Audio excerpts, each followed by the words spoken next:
Hello, welcome to Board Game Bonkers. I'm Jay Sears, and welcome to the channel if you're new to this. And please do consider giving the videos a like as well and giving us a comment based on the end of this video. Now, we're going to talk about 10 games that are better than chess, but I want to be clear here. I think chess is a good, solid, abstract game, but I think over the years games have developed. However, having said that, chess is still very popular today, and you have a lot of YouTube channels, a couple in particular very popular, such as the Bow Test Girls, and I think it's Anna Cramling as well, who are very popular on YouTube and in different tournaments, and they get a lot of video views, clearly showing that chess is highly popular indeed. Now, but I do feel that over the years we've had changes to how chess might play.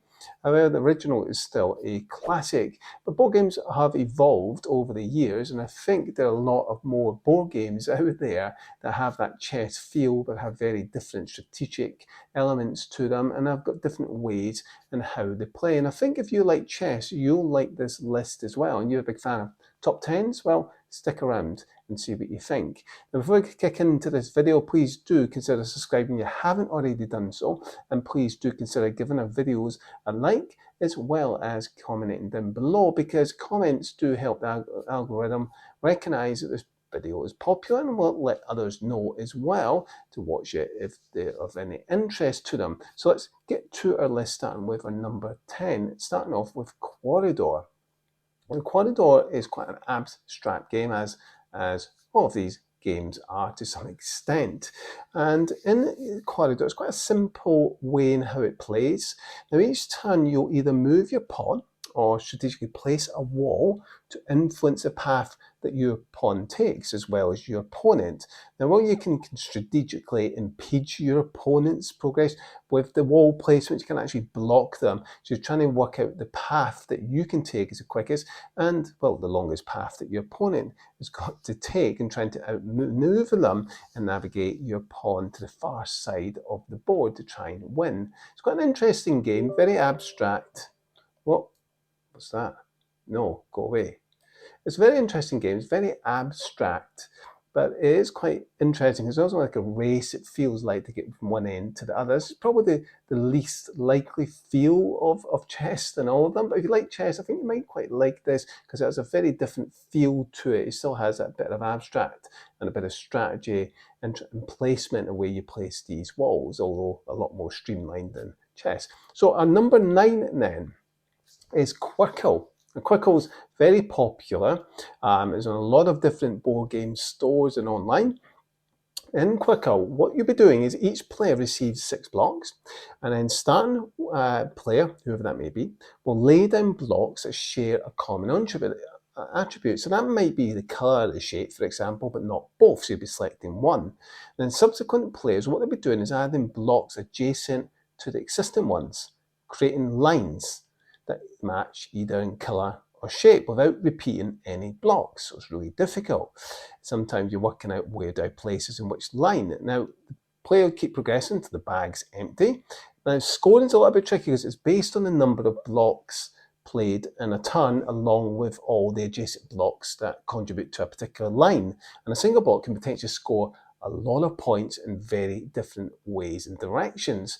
So it's quite clever in terms of where do you play the placement, and obviously colour, shape, etc. So I really like how that is. Although it's quite simple in its rule set, it's actually quite thinky in terms of as you get further on, how you're going to maximise your points. And certainly, like the first one, a lot more streamlined in terms of the chess rule set, but very thinky as the game plays on. So let's now move in to our number 8, and that is photosynthesis. This is probably by far the best, well, arguably the best, perhaps the second best looking game. Certainly with a presence on the table, and you'll be, well, manoeuvring trees to either block the sunlight or to try and get the sunlight in a particular direction. So in photosynthesis, players will be strategically placing their trees to optimize their growth and then shadow the sunlight. What you're trying to do is shift the sunlight to favor you. Now you have to keep in mind that the sun's path rotates, so it rolls on the outside and rotates around the board, and that which is essentially your forest, and that'll affect the availability of light and the shadow throughout the game. It's quite clever. It looks beautiful on the table, and it's quite straightforward in terms of where you position the large trees, the big trees, etc. Then you can upgrade from the big, the small to the medium, medium to large. It's quite clever how that works. But I quite like the presence. It looks nice. It's not a bad game, but it's not an amazing game. But I really like this very simplistic, straightforward, streamlined strategic decisions that you can make, because all you're really combating against is the sun. Okay, where do I place this tree? Well, I've got to bear in mind what my light's coming through from my opponent, etc. Quite clever, because you can block trees to stop them growing on your opponent's side. It's quite clever. That's a round board you share. So moving in to our number 7, this is Cairn. This is kind of has probably the I would say the closest link to chess. I really enjoyed Cairn when I played it quite a number of times. So what you'll be doing in Cairn is you'll be manoeuvring what they call these shamans, essentially like the chess pieces.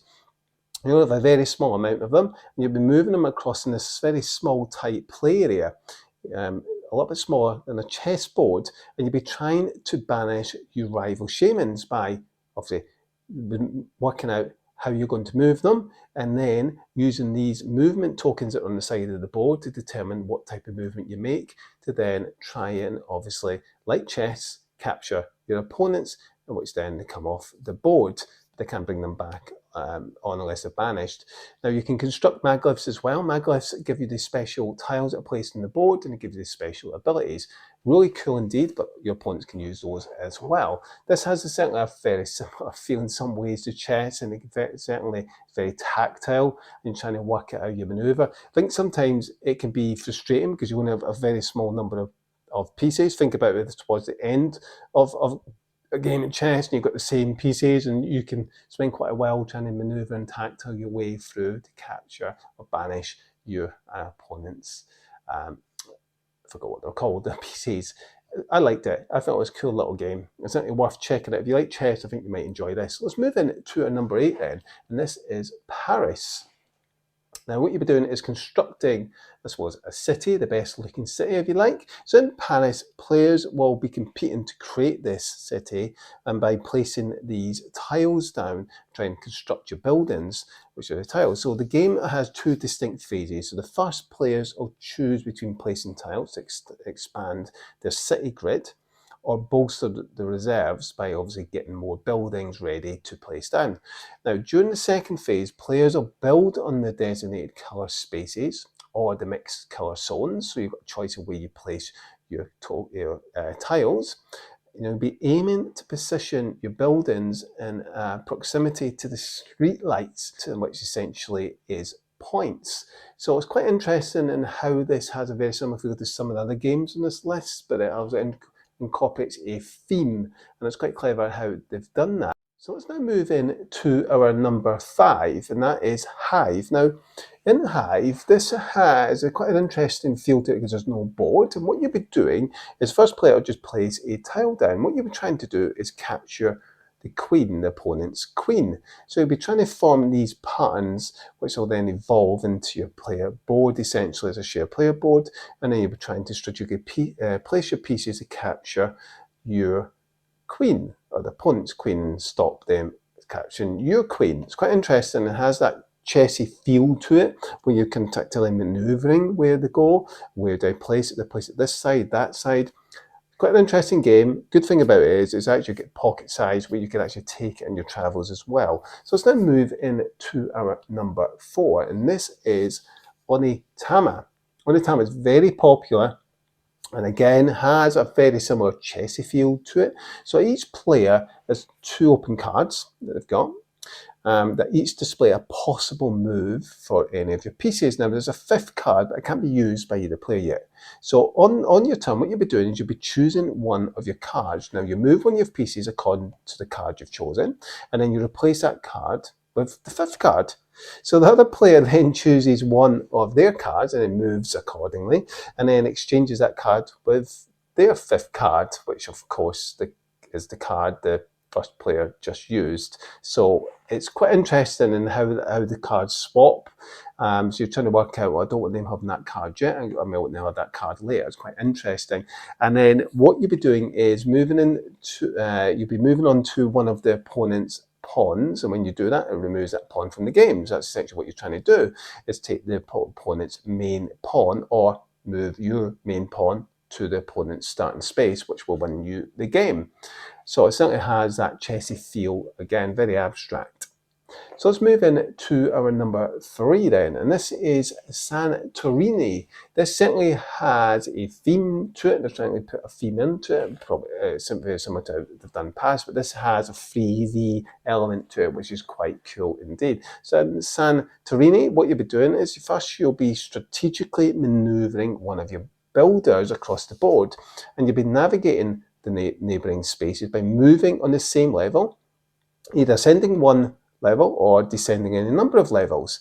The next thing you'll be doing is constructing a building adjacent to the building you just moved on to. So you're working out, okay, where do I want my next building to be placed? Now, as you ascend, you're going to be mindful though, because reaching the third level allows you to crown the structure with a dome, removing that space from play. So you're trying to work out, okay, how can I stop my opponent from moving? Where can I go? Where can I build my buildings? Quite interesting. And I like this feel to it. It's actually got a lot more depth to it than it may initially first meet the eye. So let's now move in to my number 2 then, and this is Azul, a very popular abstract game indeed, very beautiful when you look at it, although it's horrendous to some degree if you're colorblind. So in Azul, players will be tile drafting, and what you'll be doing is strategically selecting the coloured tiles from suppliers to fill your player boards. Now, as it runs progress, what you'll be doing is players will be meticulously placing the tiles to score points and create these little patterns in the palace walls, essentially the player board. However, you have to be mindful, because if you waste any tiles, you'll deduct points. And obviously you don't want to be deducting points, do you? You want to try and maximise it. So it has a very abstract feel, and very, very popular, this game indeed. And certainly if you're a chess playing like that abstractness, I think you might enjoy this as pure abstract, using, primarily colours, if that's your thing. So let's now move in to our number 1. I think this will be a bit of a shock, and not many people know about this. This is called the Duke, the Lord's Legacy. And this certainly has a theme to some degree, but it certainly is abstract as well. So what do you do in the Duke? Well, it's quite an interesting, captivating game, and then what you'll be doing is you'll be commanding your troops, and it's actually tiles across the board, and you'll be utilising a unique movement patterns, which is actually represented on the tiles. And what you'll be doing when you've used that, you then flip the tile, so then the next manoeuvre will be different. And then it gives you a lot more strategy into your gameplay. Really interesting how it works. Now, the objective is simple, but it's really challenging, because you have to manoeuvre your troop tile strategically to capture your opponent's pieces, including their dukes. You're trying to work out, okay, this side does this, but the next side does this. So you're trying to work out 2 manoeuvres in one go. Really fascinating how this plays. And certainly if you like chess, I think you'll like this. It certainly has a twist on it. So that brings us to the end. I apologise. I think I got one of the numbers incorrect. Was that number 8? I said twice. In any case, I'm sure you worked out the order. We went from 10 to 1. I hope you've enjoyed that. And please do keep in mind, chess is a fantastic classic game. It certainly is enjoyed by thousands. And I'm not saying, and I'm not going to get an argument saying that these are 100 times better, because a lot of people may argue and say, actually, I prefer chess over these games, and that's perfectly fine. I wouldn't disagree with you. I think chess is a great game. But I think these are alternatives that you may enjoy. Now, please do consider subscribing to that channel. Yes, the ones who keep watching the video, but keep being too lazy to hit it. It's free to do, and it really does help the channel grow. And please do give our videos a like if you enjoy this. Let us know in the comments down below. Do you agree with this list? Are there any games we've missed out? Perhaps you've got some you would like to recommend? Perhaps you're someone who loves chess, whatever it might be. Please let us know in the comments down below. And until next time, my name is Jay Sears. My name is Jay Sears. That's better. Take care. This is Bonkers.